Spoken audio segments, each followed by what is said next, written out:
Maybe the pain stopped because my brain didn't have enough oxygen to understand what was going on. Maybe that's why I am the way I am.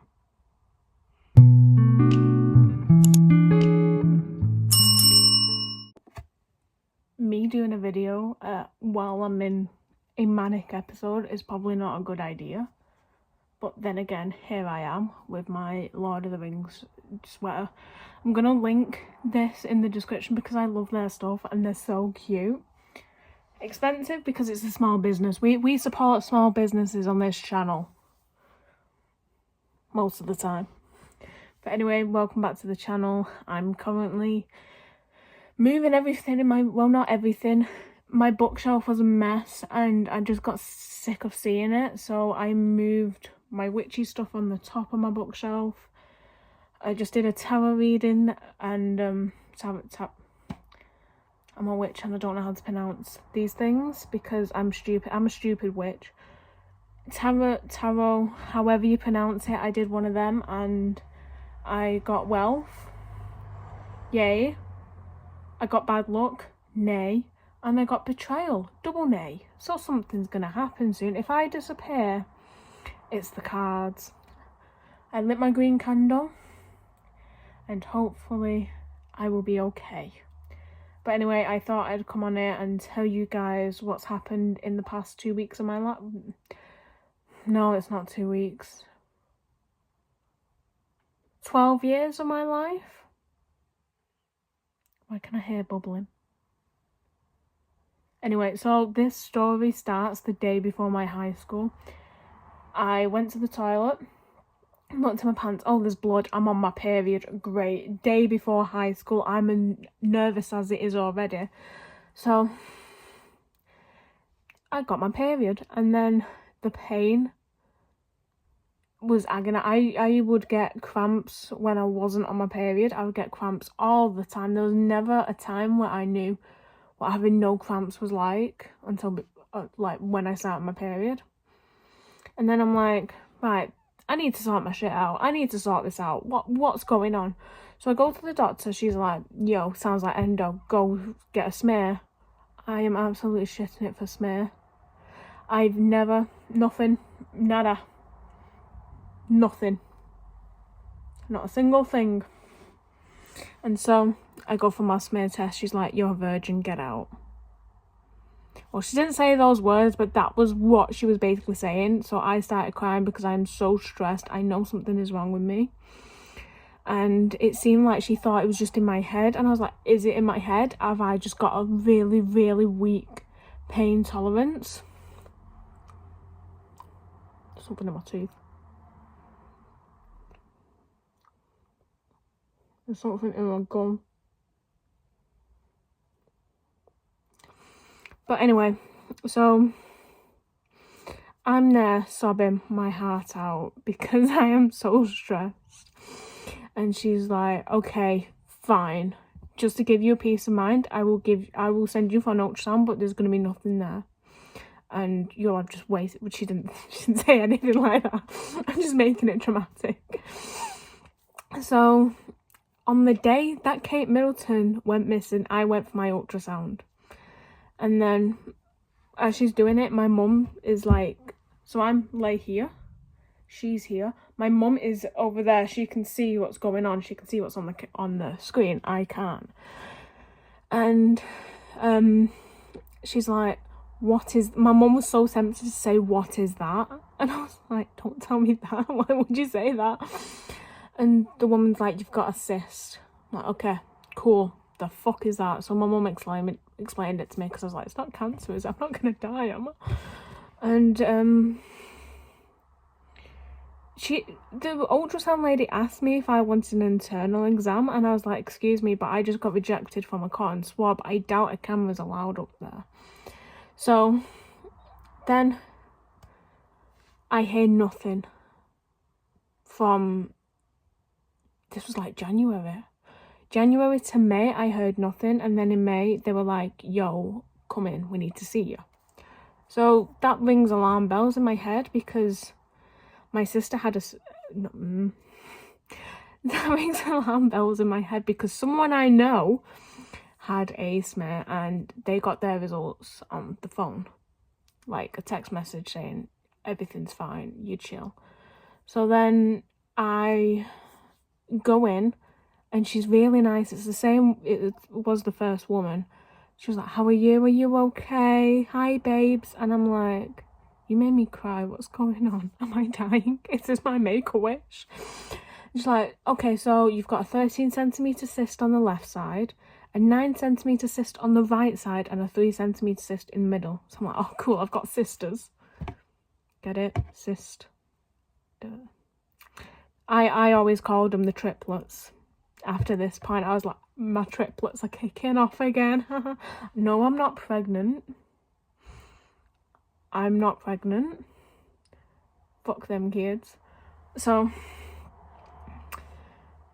she's like, we're gonna have to remove them.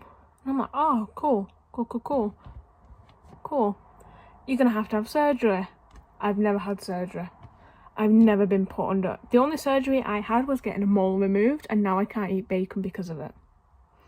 So I'm like, I'm gonna have surgery? Me? Surgery? No. Because the thing is, in like the past few years with everything, how do I word this? The simplest things kill you. And like the most unexpected things. So this surgery could have had a 98% success rate, but I was expecting to be the 2% because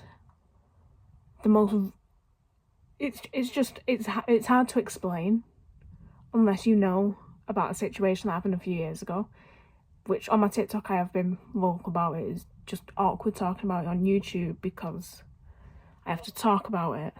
TikTok I can just type like a text. Oh, I could just type it on here.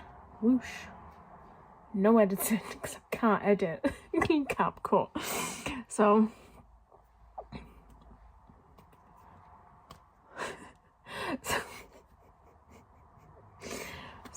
I was stressing, and this was in like the end of May, and she said in the next 3 months these things have got to come out. It's like, oh great. And she was like, the risks of the surgery are, and she kept explaining, I'm like, these are going to happen because you are fat. Excuse me? I know I'm fat, but we don't know this. These things might never happen. But obviously, in case she didn't explain it to me in that much of a serious tone, I could have sued if them things did happen, even though I wouldn't have. But it's to save themselves, basically. And so I didn't hear anything from May to August. And it was like, I was terrified because the 13 centimetre, think of a big ball, like, I feel like someone's about to knock on my door. No. So like, imagine you know them things where they like get the thing, it's like, I think it's slime in the water, or it's like glue in the water, and bring it up and put it in the bowl, and then it's like a ball of water. Think of it like that, because I did in my head, and it was like I don't know how big 13 centimetres is. Let me find a ruler. I'll be back. Ooh, fucking hell. Oh god.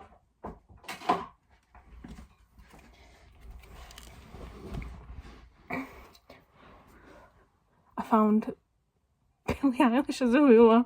Right, so one of them was 3 centimetres, so that big. One of them was 9 centimetres, and one of them was 13. So that big, that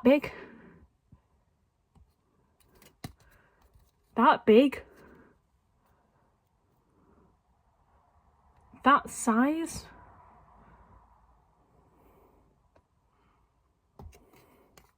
How big? 6 inches. So 13 centimetres was the cause of me being in agony on my period. That big. That big. Imagine if, oh my god, if I had burst, I could have died. That big. I've not actually like looked at that size properly. You can see me. Hello.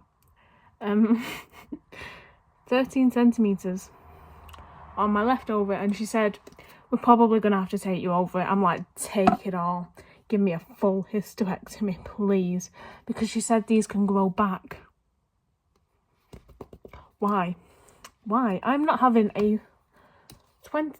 knowing next time it will be this big. Knowing my luck, it will be this big. So, I got a phone call on a Monday. We've had a cancellation. Do you want to come in? For what? That's annoying. So, it's the Monday, and then they call me later after, because I was on my break at work. And then they called me later on, and that day they said, yeah, your pre-op's tomorrow, your surgery's Thursday. I'm like, great. So, the pre-op's fine. But then the surgery day, because it was overcrowded, my mum couldn't be with me. So, I had to be there for around 12 o'clock, and she was like, yeah, she can't come back here. She used to work here, let her in. So, I had to be on my own. And I have really, really, really bad anxiety about being on my own. I can't even ring my doctors. Never mind being in a room full of doctors. So, but there's another thing as well. My mum said to me, they can't say, you're going to be fine. Everything's going to be fine. They can't. And everyone kept saying, oh, you're going to be fine. You just jinxed me. I'm going to die. What's funny, the funny part about all this as well, so I met with the anesthesiologist. Never gonna get that right in my life again. And he was very quiet, and I was like, I recognise you. You look familiar. He looked just like my ex. So I was like, great, you're gonna, yeah, my ex. You look just like my ex. But it was just more funny than, like, it weren't that deep. So then, my storage is full. So I was just sat around waiting, not knowing when this surgery was going to be. I was like, you need to hurry up because I want to get home for EastEnders. Like, let me out. And then they're like, right, you need to get changed. So I get changed, and they gave me some paracetamol. I messaged my mum. She's like, you should not be having any water. What's going on? That's weird. It was just paracetamol and a couple of sips of water. and then they're like, right, let's go. I'm like, go where? Because obviously it was like so.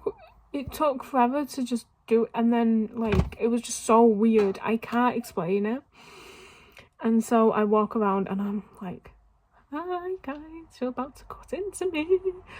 And it was chill. When I was, this video better be worth it. Okay, I even deleted Roblox off my phone, so this better be worth it.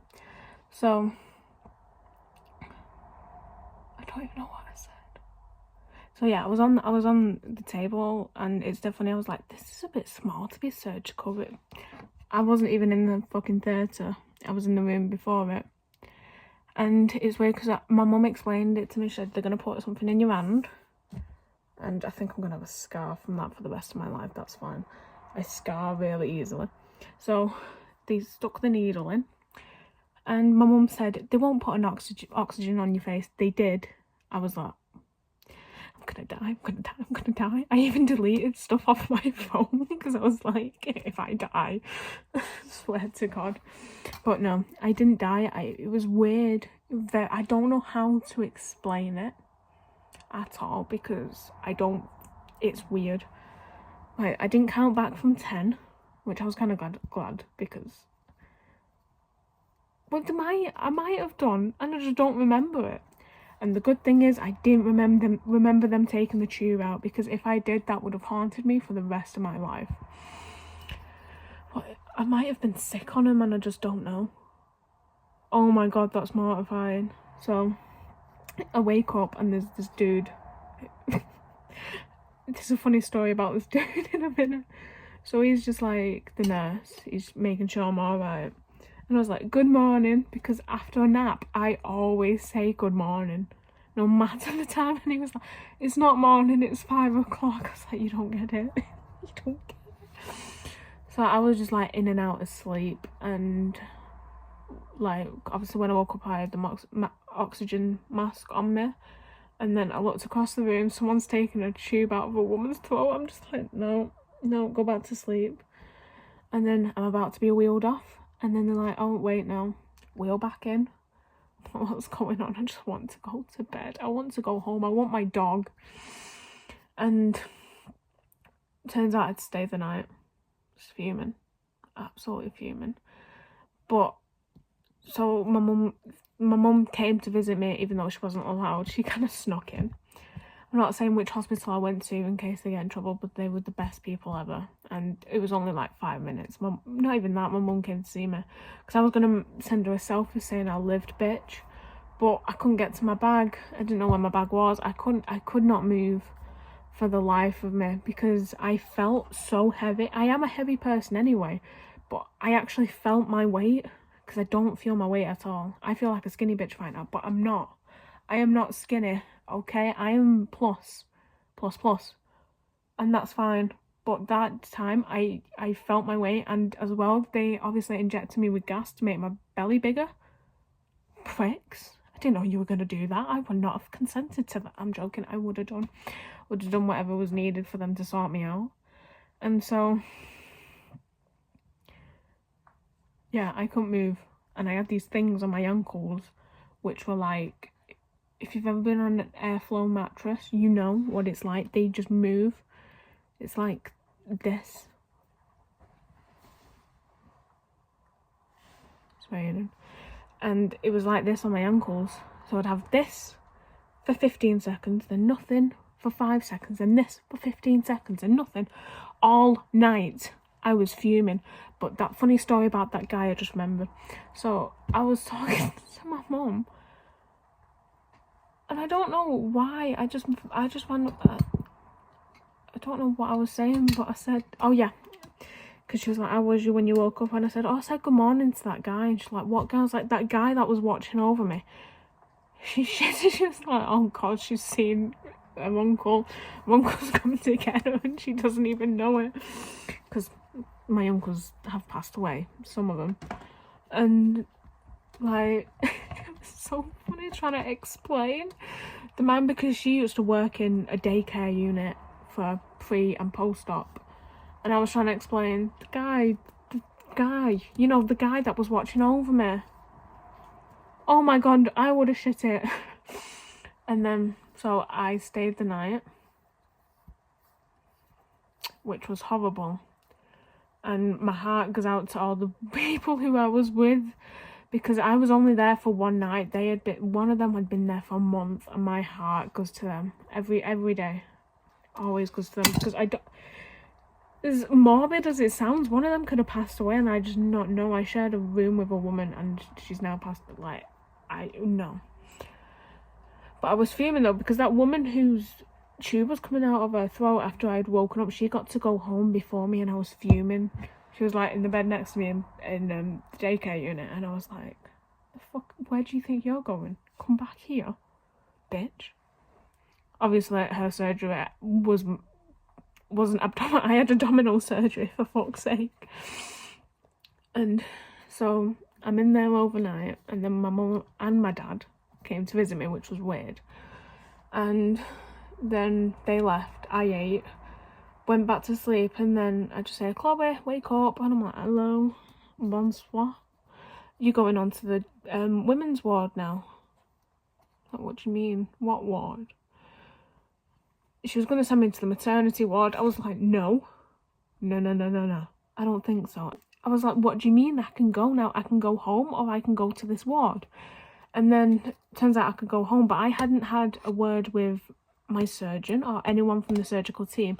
And then, like, this guy was like, I don't know what, but we got someone to tell us the notes of the surgery, and they were like, yeah, all your cysts have been removed. And then they gave me a piece of paper that they give everyone, like, his information about it. And so I get that, go home, and I cannot move from my bed. It was the most stressful time because, like, right now I'm in a manic, I don't know if it's even called a manic episode. I have to organise everything in my room. Even though I organised it yesterday, I have to do it again today. And I won't be able to do it tomorrow because thankfully I'm back to work. And so I can't move, very frustrating. I'm trying to talk really fast because everything keeps cutting off. And what was frustrating as well, I had to have blood thinners for a week because I'm fat. I didn't even get grippy socks. I got tights. If you worn them tights, mine weren't that bad. My mum said, oh, they're the worst tights in the world. And I'm like, oh my God, I'm going to chop my feet off. No, they were so much better than them things that could come like this. I was like, shut up, I'm trying to sleep. I can't even sleep on my back. So I can't sleep on my back. I had to sleep on my back. So they said, and then as well, my mum looked at my wounds. She was like, because they told us it was disposable stitches. It did not look like disposable stitches, and they didn't set me up with wound care. They didn't. I was like, what's going on? So I get in contact with my GP. I'm like, yo, oh my God, I can't see when I do that. Something's gone on, like maybe there's some of them stitches, they need to come out. So yesterday, day before Friday, oh my God, Friday, I went to get it checked and she's like, yeah, it's disposable. It's like, oh, right, because they were a lot thicker, they are, and I've not fully looked at my wounds yet because it freaks me out. I saw one of them yesterday and I was like this for about an hour because obviously I thank them for what they did for me, but part of me feels like, oh my God, my body's been mangled, even though it hasn't. It's just gonna always be the psychological. And also another weird thing, when I came out of surgery, there was tape here and here. Why? There was nothing like up here, just here. And it was the most random bit of tape I've ever seen in my life. There's probably like an actual medical thing for it, but I was like, what the fuck? Have you been looking at my titties? Everyone's gonna look at them, they're just there. But it's so funny, while I've been in recovery, I've got glasses, so I can see now. And it's so funny, so I liked these glasses because they were 15 quid. So I put them on and she said, they're a bit small for your face. It's like, right, try these £50 ones. They may feel a bit big, but we resize them. I was like, so you're not going to resize the 15 quid ones then? Like, obviously, it's her job, and I understand that, but try and be a bit more creative. It's like, so what I used to do when I worked in Clark's with school shoes, especially with boys was the easiest one. So, obviously, I had to sell shoe care. And I was like, I felt like I was the best person selling shoe care. Probably wasn't. But I would be like, so because you're probably going to play football, aren't you? Yeah, me too. I used to be a football kid, but my shoes used to get wrecked after like a week because my mum didn't buy shoe care. All she did was use wipes. And they were like, oh, we'll buy the shoe care. Like, very good choice. That was just random. So yeah, that's an update on my life. I had a 13 centimetre cyst. And I didn't know it. And the cramps, best way to describe them, was the only way to stop them from hurting was to go like this, push it on where the cramp is, lie flat on your stomach, obviously pressing down like being stabbed, because that's how it felt. Stab, so like this, and then hold your breath for 15 seconds, breathe for 3, hold your breath for 15 and keep doing that until the pain stops. Maybe the pain stops because my brain didn't have enough oxygen to understand what was going on. Maybe that's why I am the way I am. Maybe that's why I am the way that I am. I even forgot how to spell the letter. I forgot how to spell two. The other day I put T-O-W and I thought, no, that doesn't look right, and added an E. And I thought that was right until the spell correct. I was like, what do you mean? I was like, that's right. I've also been writing on Wattpad because I need public opinions, and the only Wattpad opinions I've been getting are, I can make your books boost. No, you can't. Get off it. Go away. So if any of you guys still are Wattpad weirdos, please read my book and give me an opinion. I can't even take it seriously. So yeah, that's like an update on my life, medical. Where the fuck? I've got a special 50p, but I don't know where it's come from. Okay. That's a penguin. Right, anyway, I'm gonna go before I forget how to spell my own name. Bye.